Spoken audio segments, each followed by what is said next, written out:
Hear me out.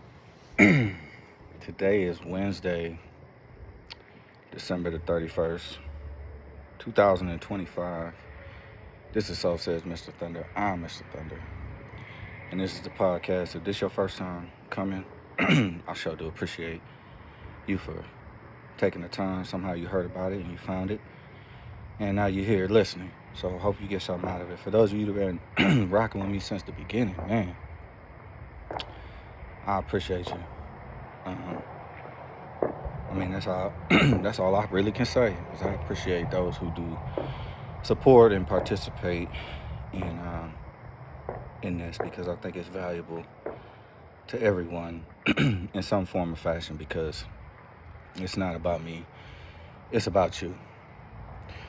So today is New Year's Eve of 2025, and tomorrow it's going to be 2026.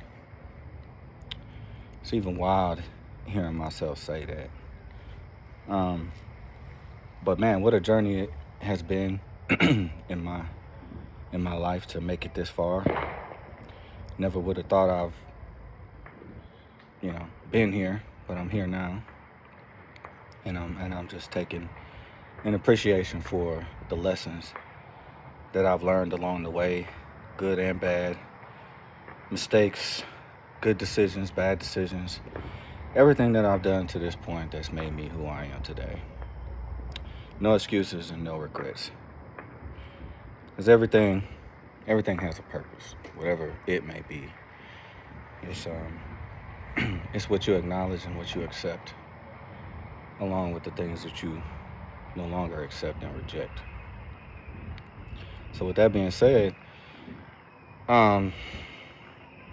everybody has strengths and weaknesses, right? In leadership, we would call it a SWOT analysis. Strengths, weaknesses, opportunity, and what you identified with within yourself that could use improvement, that has been a positive, and the opportunity for change. One thing that I found in my life, all the way up until today, is that one of my weaknesses is I give the benefit of the doubt. I see good in a situation, people, things, and just feel like it's all going to work out for good some kind of way, naively. Sometimes it turns out to be a good thing, sometimes it turns out to be a bad thing. But benefit of the doubt has caused me to hone in on some other weaknesses that I had. And the other day I was having a conversation with my good friend, my brother from another mother, Christopher Brouillard. As you have heard me reference him many, many times. But particularly, he had brought up a subject entitled Read the Room. And that right there is something that I've heard multiple times as something that I needed to improve on or acknowledge the process of what that meant. But I guess I just never really understood what it meant. So he explained it to me a little bit, and I don't want to put words in his mouth. But he summed it up as being able to walk into a room, read the room, and know what hat to put on. Now, I recorded the conversation because I thought what he was saying was powerful. And not only that, it was confirmation on something that I needed to work on, right? It's going to the new year. Everybody says new me, new year, whatever. Next year, I'm not taking this. Next year, I'm doing this. Things got to change. And one for me is I really just kind of dove into it. So I'll let y'all hear the audio conversation about what he said, because this is his testimony and I don't want to tell it. But I'll tell you what I got from it, because I had to dive into it a little bit. I had to understand the definition of it as it stands right now.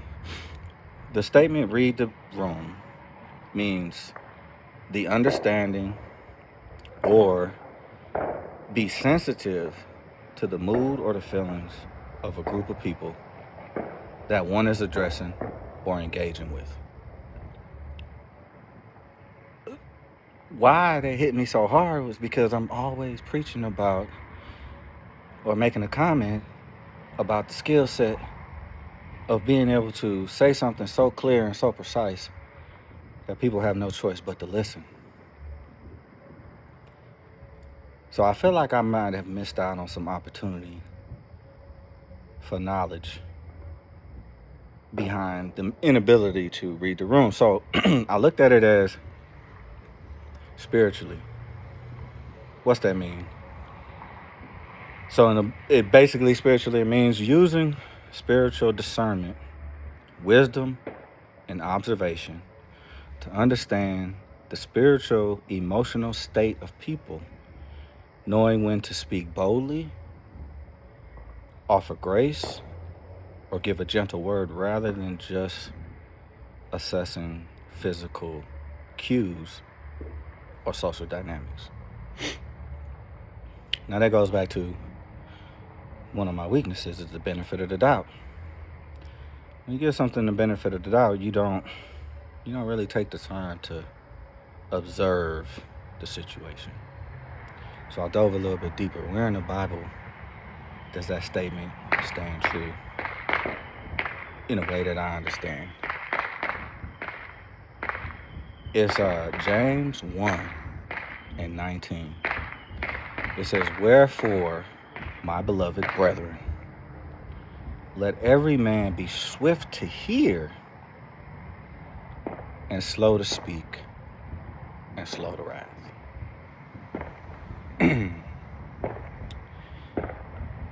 I tie that together with just a personal,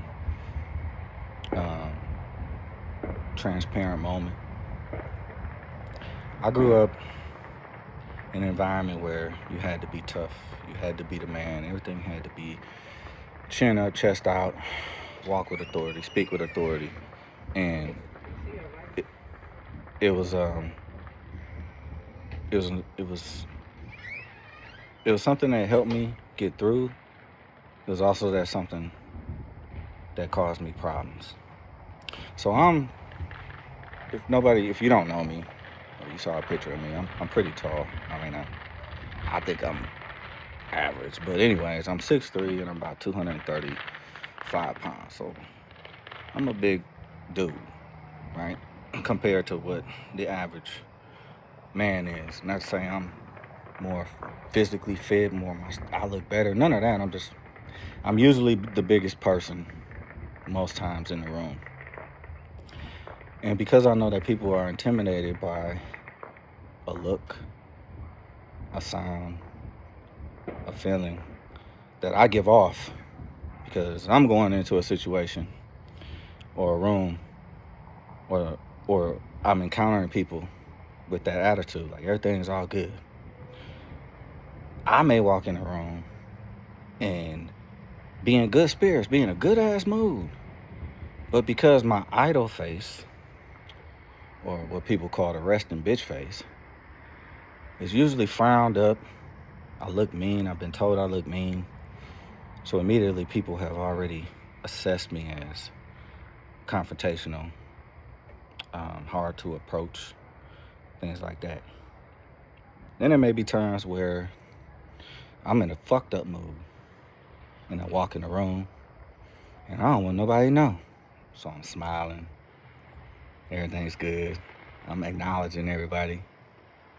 But they don't know how I'm feeling. So they may approach me with some good they have an upbeat conversation. They want to keep talking, and I just don't feel it. So then it's like, why would you be acting funny? So these are the things that I've identified personally within myself as a weakness.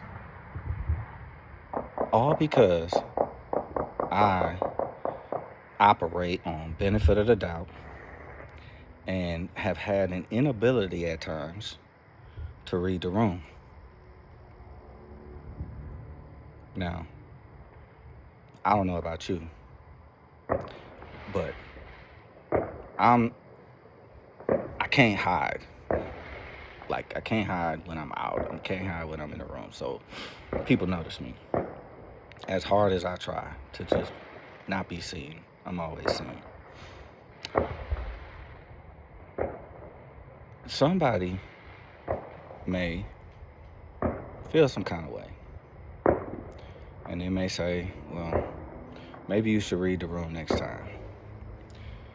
Christopher, when he told me, the example is he came in and made a comment and may have offended somebody who he just had no idea that he offended.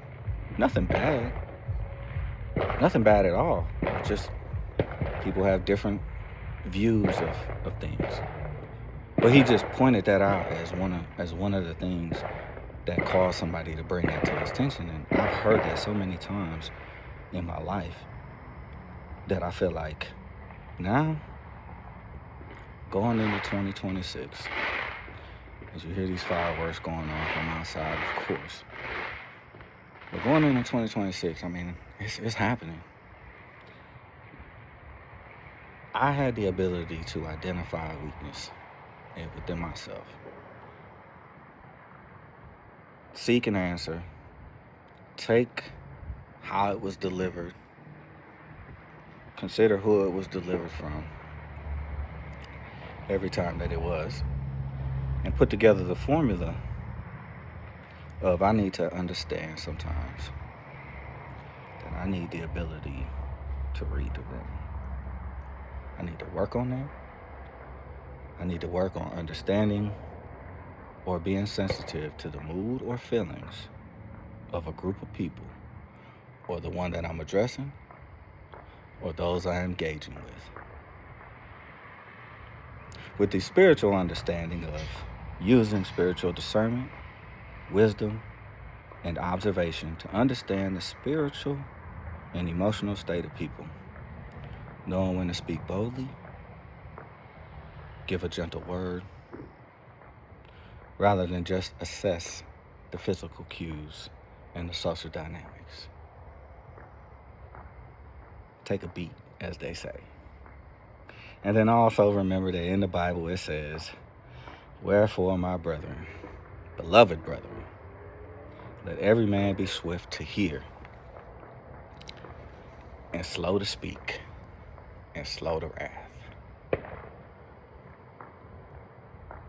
Have you been in a situation where your inability or lack of the ability to read the room has caused you to be viewed, perceived, or treated in a certain way that you just didn't understand?